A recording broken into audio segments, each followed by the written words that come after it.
Price Lord. இந்த நாளிலும் நம்ம லெந்து காலத்துல ஆத்மநேசனுடைய அங்க மகத்துவங்களை குறித்து நம்ம தியானித்துக் கொண்டிருக்கிறோம். இன்றைக்கு நமக்கு தியானிக்க எடுத்துக்கொண்ட தலைப்பு பார்த்தீங்க அப்படின்னா ஆத்மநேசரின் கண்கள். இதுக்கு ஆதாரமாக ஒரு வசனத்தை வேதத்திலிருந்து வாசிக்கிறேன். நீதிமொழிகள் 15ஆம் அதிகாரம் 3ஆம் வசனம். கர்த்தரின் கண்கள் எவ்விடத்திலும் இருந்து நல்லோரையும் தீயோரையும் நோக்கி பார்க்கிறது. அப்ப அவருடைய கண்கள் எல்லா இடத்துல இருந்து நல்லோரையும் தீயோரையும் எப்படி பண்ணிட்டே இருக்கா, நோக்கி பார்த்துட்டே இருக்கோம். இப்போ நம்ம எங்கே போய் ஒளிஞ்சாலும் அவருடைய கண்கள் நம்ம மேலே நோக்கமாக இருக்கிறது. பாதாளத்துக்கு ஒரு நாளும் அங்கேயும் அவர் நம்ம பார்க்குறாரு. நம்ம எந்த இடத்துக்கு நம்ம போய் ஒளியணும், அவருடைய பார்வைக்கு மறைவாக நம்ம போகணும் அப்படின்னாலும் தேவனுடைய கண்களுக்கு மறைவான ஒரு இடம் எதுவுமே இல்லை. அவர் கண்கள் இன்னும் தெளிவாக சொல்லியிருக்கு, நல்லோரையும் தீயோரையும் நோக்கி பார்க்கிறது அப்படின்ட்டு. அப்போ அவர் கண்கள் இவங்க நல்லவங்க, இவங்க கெட்டவங்க, இவங்களதான் பார்க்கணும், இவங்களதான் பார்க்கணும்ட்டு எந்த ஒரு பாகுபாடும் இல்லை, எந்த ஒரு பார்ஷியாலிட்டியுமே இல்லை. நல்லோரையும் பார்க்குது, தீயோரையும் பார்க்குது. ஸோ நல்லோர் அவர்கள் செய்கிற நல்ல நல்ல காரியங்களை அவர் நோக்கி பார்த்துட்டே இருக்கிறாரு. தீயோரை அவர் மேல இறக்க இருக்கிறதுக்காக அவர் நோக்கி பார்த்துட்டே இருக்காரு. அப்ப அவருடைய கண்கள் யார் மேல எல்லாம் நோக்கமா இருந்தது அப்படின்றத குறித்து இந்த நாள்ல ஒரு சில நிறைய இடத்துல அவருடைய தேவனுடைய கண்களை பத்தி நிறைய வசனங்கள் இருக்கு, நிறைய ஆதாரங்கள் இருக்கு. ஒரு சில காரியத்தை நான் இன்னைக்கு தேவன் எனக்கு ஏவப்பட்டது அவங்களோட நான் இன்னைக்கு ஷேர் பண்றேன். ஒரு சில காரியங்கள் முதல்ல பாத்தீங்க அப்படின்னா அவருடைய கண்கள் பாவியை நோக்கி பார்க்கிற கண்கள். அப்போ பாவியை அவருடைய கண்கள் எப்பவுமே நோக்கி பார்த்துட்டே இருக்கு. இந்த பாவியான ஸ்திரீ வேதாகமத்துல இருக்காங்க. அப்ப அந்த வேதாகமத்துல பாவியான ஸ்திரீய மற்ற கண்கள் எல்லாம் அந்த ஸ்திரீயை குற்றப்படுத்துச்சு. அவங்க எல்லாமே இவ குற்றம் பண்ணவ, இவ தண்டிக்கப்படத்தக்கவ அப்படின்னு சொல்லி மற்றவங்க எல்லாம் குற்றப்படுத்தின போது இயேசுனுடைய கண்கள் அந்த ஸ்திரீ மேல இரக்கமா அந்த ஸ்திரீயை நோக்கி பார்த்துச்சு. அவருடைய கண்கள் இவ பாவின்னு சொல்லிட்டு அவளை தள்ளல, அவரை நோக்கி பார்த்து அவகிட்ட தேவன் சொன்னார், இனி நீ இந்த பாவத்தை செய்யாத அப்படின்னு சொல்லி அவளை சொல்லி இனி இந்த பாவத்தை செய்யாதன்னு சொல்லி அவளை நல்வழிப்படுத்தினார். அந்த பாவியை கூட அவருடைய கண்கள் பார்க்கும் பொழுது அந்த அந்த ஸ்திரீக்கு ஒரு ஒரு குற்ற உணர்ச்சியும் இயேசு ஒண்ணுமே சொல்லலை. அந்த ஸ்திரீயை அவர் குற்றப்படுத்தல, அவரை நீ இந்த மாதிரி வச்சு என்கொயரி பண்ணி அவளுக்கு நீ பண்ணது சரி தப்பு அப்படின்ட்டு எதுவுமே சொல்லலை. நீ பாவம் செய்யாத அப்படின்னு மட்டும்தான் சொன்னாரு. அந்த ஒரு வார்த்தை பாவிய அந்த கண்கள் நோக்கி பார்த்த அந்த நொடியில அவ மனமாற்றம் அடைந்தாங்க. அந்த ஸ்திரீ மனமாற்ற தேவனை இயேசுவை தொடர்ந்தாங்க.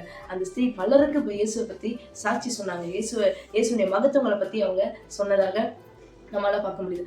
பாவிகளை மேலே நோக்கமா இருக்கிற கண்கள். இன்னொருத்தர் வியாதியஸ்தவர்கள் மேலே நோக்கமா இருக்கிறது.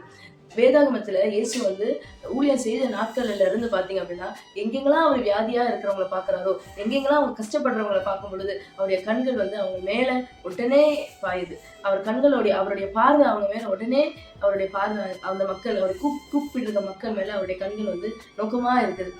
வியாதியஸ்தவங்க போற வழியில இயேசு போற வழியில யாரெல்லாம் அவரை கூப்பிட்டாங்களோ அவங்க எல்லாத்தையும் இயேசு பார்த்து குணமாக்குறாங்க. பார்வையிலே அவங்க குணம் பெற்றாங்க. அப்ப எப்படிப்பட்ட ஒரு வியாதிய நிலைமையில நம்ம இருந்தாலும் இந்த நாட்களில இந்த நாட்களில எப்படிப்பட்ட சூழ்நிலையில நம்ம இருந்தாலும் எப்படிப்பட்ட ஒரு வியாதியில நம்ம இருந்தாலும் நம்ம முழு மனதோட இயேசுவை நோக்கி பார்க்கும் பொழுது, இயேசுப்பா எனக்கு இறங்குங்க அப்படின்னு சொல்லி அவரை நோக்கி பார்க்கும் பொழுது நிச்சயமா நம்மளுக்கும் தேவனுடைய கண்களில இறக்கம் கிடைக்கும். ஒரு அற்புதத்தை தேவன் செய்வார். ஏன்னா அவர் நேற்றும் என்றும் என்றும் மாறாத தேவன். அடுத்து பாத்தீங்க அப்படின்னா எந்த நபர்கள் மேல எல்லாம் நோக்கமா தொழிலதிபர்கள் மேல நோக்கமா இருந்தது. ஏன்னா இப்போ நிறைய பிஸ்னஸ் மேன் இருக்காங்க. எந்த இடத்துல பார்த்தாலுமே நிறைய பிஸ்னஸ் ஸ்டார்ட் அப், நம்ம கவர்மெண்ட் நிறைய பிஸ்னஸ் பண்றதுக்கு ஆண்டர்பிரினர் ஆகிறதுக்கு நிறைய ஊக்குவிக்கிறாங்க. நிறைய பிளாட்ஃபார்ம்ஸ் திறந்துருக்காங்க. அப்போ தொழிலதிபர்கள் மேல அந்த காலத்துல தேவனுடைய கண்கள் நோக்கமா இருந்துதான். அந்த வரி வசூலிப்புக்காரன் சகையு, குள்ளமான சகையும் நம்ம சொல்லி கிண்டல் பண்றோம். இயேசுவை பார்க்கணும்னு ஒரு வாஞ்சியோட அவன் போய் என்ன பண்றான்னா மரத்து மேல ஏறி நிற்கிறான். இவ்வளவு அற்புதம் செஞ்சிருக்காரு, ஒரு வாட்டி நான் பாத்துறேன். இவருக்கு சகையுக்கு பயங்கர வாஞ்சியா அந்த மரத்து மேல போய் ஏறி நின்று இயேசுவை பார்க்கும்போது இயேசுடைய கண்கள் சகைவை நோக்கி பார்த்தது. அவருக்கு தெரியாது அந்த அத்தனை கூட்டத்து மத்தியில இந்த மாதிரி ஒரு சகோதரன் சகை வாஞ்சியுள்ள இருதயத்தோட என்னை பார்த்ததுக்காக நிக்கிறான்னு இயேசுக்கு தெரிஞ்சதுனால அவர் என்ன பண்ணாரு, அந்த வரி வசூலிப்புக்காரன் சகைவை நோக்கி பார்த்தாரு. அவ்வளவுதாங்க, நான் இன்னைக்கு உன் வீட்டுல நான் இன்னைக்கு வரேன், இன்னைக்கு உனக்கு ரட்சிப்பு வந்தது அப்படின்னு சொன்னாரு. அவன் வேற எதுவுமே அவன்கிட்ட பேசல, வேற எதுவுமே சொல்லல. ஆனா அவன் உள்ளத்துல குற்றப்பட்டவனா, ஐயோ நான் இவ்வளோ வரி நான் வாங்கியிருக்கேனே, ஏன்னா நான் வந்து இத்தனை மடங்கு நான் வரி வாங்கியிருக்கேனே அப்படின்னு சொல்லி வாங்கினது இல்லையா ரெட்டத்தனையா எல்லாத்துக்கும் வந்து என்ன பண்ணானா திருப்பி கொடுத்ததை நம்ம பார்க்குறோம். அன்னைக்கு அந்த வீட்டுல ரட்சிப்பு வந்தது. இந்த நாளிலோ நம்மளுடைய சுற்றி இருக்கிற அநேக தொழிலதிபர்கள் மத்தியில இந்த நாட்களில தேவன் அவர்கள் மேல கண்ணோக்கமா இருக்கிறார். அவங்களுக்கு எல்லாத்துக்கும் தேவன் வந்து ஒரு ரட்சிப்பை கொடுப்பாரு. அப்ப அவங்களுக்காக ஜெபிக்க வேண்டியது நம்மளுடைய கடமை. அப்ப அவருடைய கண்கள் வந்து பாத்தீங்க அப்படின்னா இரக்கமுள்ள கண்கள். வியாதியஸ்தர்களால் போகும்போது அவங்க எல்லாம் தேவனே எனக்கு இறங்கும், நசனாக தேவனே எனக்கு இறங்கும் அப்படின்னு சொல்லிட்டு கேட்கும் பொழுது அவர் உடனே அவங்களுக்கு வந்து இறங்கினாரு. இந்த நாயின் ஒரு விதவனுடைய மகன், எசப்பா தேவனே எனக்கு ஆண்டவரே எனக்கு இறங்கும், என் மகனை வந்து இப்ப இறந்துருக்குறாங்க, என் மகனை வந்து நீங்க தொட்டு குணமாக்குங்க அப்படின்னு சொன்ன உடனே பாடிய தொட்ட மாத்திரத்து அந்த மகனுக்கு ஜீவன் வந்துதான். அப்படி அவருடைய கண்கள் வந்து இறக்கமுள்ள கண்கள். அவருடைய கண்கள் வந்து அநேக வியாதியஸ்தர்கள் குணமாக்கி இருக்கு. இப்போ இறக்கம் இருந்ததுனாலதான் அவர் கண்களில் இறக்கம் பெற்றதுனாலதான் குணமாக்குச்சு. கடைசி நேரத்துல சிலுவையில தொங்கிட்டு இருக்கும் போது கூட அவர் பக்கத்துல இருந்த கள்ளன் கேட்கிறான், ஏசப்பா நான் என்ன நீங்க மன்னிச்சிருங்க, நாங்களாம் குற்றப்படுத்த நாங்க தொங்கி இருக்கிறோம், இவர் ஒரு குற்றமும் செய்யல, இவர் நம்ம மத்தியில தொங்கினா பக்கத்துல இருக்க கள்ளன் கிட்ட சொல்லும் போது அவர் சொல்றாரு, நீங்க உங்க ராஜ்யத்துக்கு வரும்போது நீங்க நினைச்சுக்கோங்க அப்படின்னு அந்த கள்ளன் சொல்லும் போது அவருடைய கண்களை வந்து கள்ளன் மேல இறக்கமா இருந்தது. கடைசி நேரத்துல கூட அவர் மனம் திரும்புறதுக்கு அப்ப ஏசப்பா சொல்றாரு, இன்று நீ என்னோட பரதேசியில் இருப்பாய் அப்படின்னு சொல்லிட்டு அவர் சொல்றாரு. எவ்வளவு இறக்கமுள்ள கண்கள் வந்து தீயோரையோ நோக்கி பார்க்கிற கண்கள்.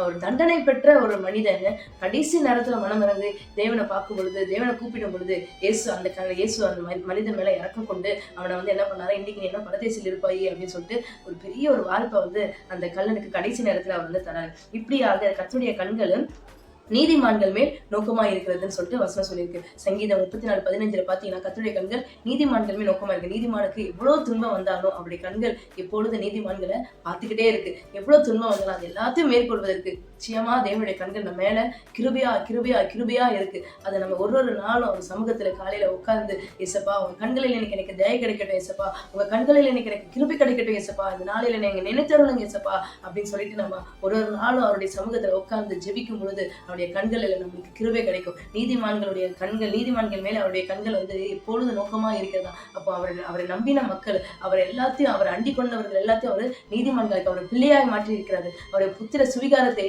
பெற்றுகிற ஒரு பாக்கியத்தை நம்மளுக்கு வந்து தந்திருக்கிறாரு. அவருடைய மிகுந்த இறக்கங்களினால, அவருடைய சிலுவையில் சின்ன ரத்தத்தினால நம்மளுக்கு கல்வி நம்ம நீதிமானா மாற்றிருக்காரு. அந்த ஒரு விசுவாசம், அந்த நிச்சயம் நமக்கு இருக்கும் பொழுது நமக்கு முன்பாடி இருக்கிற பிரச்சனைகள் எவ்வளவு பெரியதா இருந்தாலும் நம்ம ஒண்ணு தெரிஞ்சுக்கலாம், இயேசுடைய கண்களை மேல எப்பவுமே நோக்கமா இருக்கு, அவருடைய கண்கள் எப்பொழுது நான் பார்த்துக்கிட்டே இருக்கு அப்படின்ற ஒரு நிச்சயம் நம்மளுக்கு இருக்கும் பொழுது நிச்சயமாக தேவன் அந்த பிரச்சனைகளை காட்டிலும் அந்த சூழ்நிலைகளை காட்டிலும் நம்ம மேல நோக்கமா இருக்கிற தேவனுடைய கண்கள் மிகவும் பெரியது. அவர் அந்த சூழ்நிலை கடந்து வருவதற்கு தேவன் நமக்கு அனுக்கிரகம் பாராட்டுவார். அவருடைய கண்கள் வசனத்துல சொல்லியிருக்கு, கண்ணீர் விட்டுதான். அவருடைய கண்கள் இறக்கமாவும் இருந்தது, கண்ணீர் விட்டது. அழிந்து கொண்டிருக்கிற மக்களை பார்த்து கண்ணீர் விட்டுதான். லூக்கா 19:41 நகரத்தை பார்த்து அதற்காக கண்ணீர் விட்டு அழுதார். நான் எருசலேமுக்குள்ள வரும்போது அந்த மக்கள் சந்தோஷத்துல அவங்க வந்து ஆரவாரத்துல அவங்க இருக்கிறாங்க.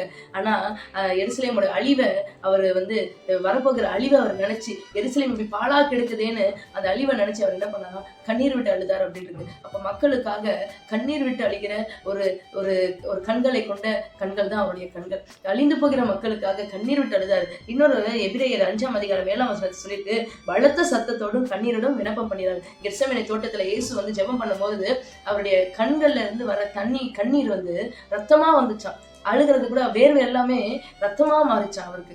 அப்போ அவர் அவ்வளவு சத்தமிட்டு, அவர் வந்து பலத்த சத்தமிட்டு அவருடைய முழு பலத்தோட தேவன் இடத்துல அவர் விண்ணப்பம் பண்ணினாரு. எதுக்காக விண்ணப்பம் பண்ணினாரு? ஏன்னா இன்னும் கொஞ்ச நேரத்துல நம்ம உலகத்தினுடைய அனைத்து ஜனங்களுடைய பாவங்களும் அவர் மேல வரப்போகுது. அதனால தேவனை நோக்கி, ஏசப்பா பிதாவே உங்களுடைய சித்தத்தை நான் செய்யறதுக்கு எனக்கு நீங்க பலன் தாங்க, உங்க சித்தத்தை நான் நிறைவேற்றுறதுக்கு எனக்கு பலன் தாங்க. அந்த பாரம் தாங்கக்கூடாத பாரம், பாவத்தில இருந்து அந்த பாவம் எல்லாம் அவர் மேல சுமந்து ஒரு நிமிஷம் வந்து ஃபுல்லா இருள் சூழ்ந்துருச்சு. அவருடைய இது பண்ணும்போது இருள் அப்படியே ஃபுல்லா எங்குமே இருள் சூழ்ந்துச்சு. அப்ப அந்த பாரம் அவரால் தாங்கக்கூடாத ஒரு பாரமா இருந்தது. அந்த பாரத்தினுடைய விளைவா அவர் வந்து என்ன பண்ணார், மக்களுக்காக கண்ணீர் விட்டு அழுதார். இப்படி கண்ணீர் விடுகிற தேவனா, மக்களுக்காக, மக்களுடைய அழிவுக்காக கண்ணீர் விட்டு அழுகிற தேவனே இருக்கும் பொழுது நம்மளாம் ஏமாத்திரம். அங்கங்க போர் யுத்தங்கள் வருது, எத்தனை போர்கள், எத்தனை சிறு பிள்ளைகள், எத்தனை ஸ்கூல்ஸ்ல குண்டு விழுது. இன்னைக்கு பாத்தீங்க அப்படின்னா ஒரு ஸ்கூல்ல குண்டு விழுந்திருக்கு. அது அவங்க வந்து எங்களுக்கு இது வந்து நாங்க ராங்கா டிடெக்ட் பண்ணிட்டோம் அப்படின்ற மாதிரி அவங்க வந்து சொல்றாங்க, இவர் சொல்றாங்க.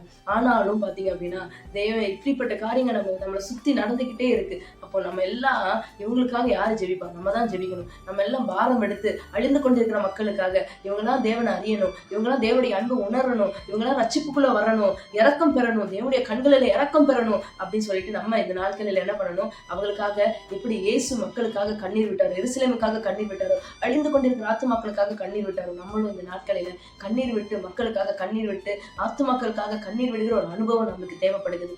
இந்த நாளிலும் கூட இயேசுடைய கண்களில் நம்ம பத்தி தியானித்தோம். ஒரு நிமிடம் நம்ம ஜெபம் பண்ணலாமா? இயேசப்பா, உங்களுடைய கண்களில் நீங்க எப்படி இருந்தீங்களோ, இரக்கமா இருந்தீங்களோ, எப்படி நீங்க தயவா இருந்தீங்களோ, எப்படி நீங்க வியாதியஸ்தரை பார்த்து நீங்க இறங்குனீங்களோ அப்பா, எந்த நாளில எங்களுக்கு அப்படிப்பட்ட கண்களை நீர் எங்களுக்கு தாங்க இயேசப்பா. அப்பா, நீங்க எப்படி ராஜா மக்களுக்காக அழிந்து கொண்டிருக்கிற மக்களுக்காக கண்ணீர் விட்டு நீங்க அழுதீங்களோ, அதே போல ராஜா கண்ணீர் விட்டு வேண்டுதல் செய்கிற அப்படிப்பட்ட ஒரு கண்களை நீர் எங்களுக்கு தருவீராக தகப்பனே. அப்பா, எங்களுடைய கண்கள் எங்கள் மேல் எப்போது நோக்கமா இருக்கிறதற்காக நன்றி செலுத்துகிறோம். நீதிமான்கள் மேல உங்களுடைய கண்கள் எப்பொழுது நோக்கமா இருக்கிறதற்காக நன்றி செலுத்துகிறோம் தகப்பனே. அப்பா, தீயோரியோ நல்லோரியோ ராஜா, அப்பா உங்களுடைய கண்கள் எப்பொழுதும் அவர்கள் நோக்கி பார்த்து கொண்டிருக்கிறதுக்காக நன்றி செலுத்துகிறோம் ராஜா. எங்கள் மேல உங்களுடைய கண்கள் எப்பொழுதும் நோக்கமா இருக்கிறதுக்காக நன்றி செலுத்துவோம். நீங்க மாத்திரம் மகிமைப்படுவீராக. இயேசுவின் மூலம் ஜெபிக்கிறோம் பிதாவே, ஆமென்.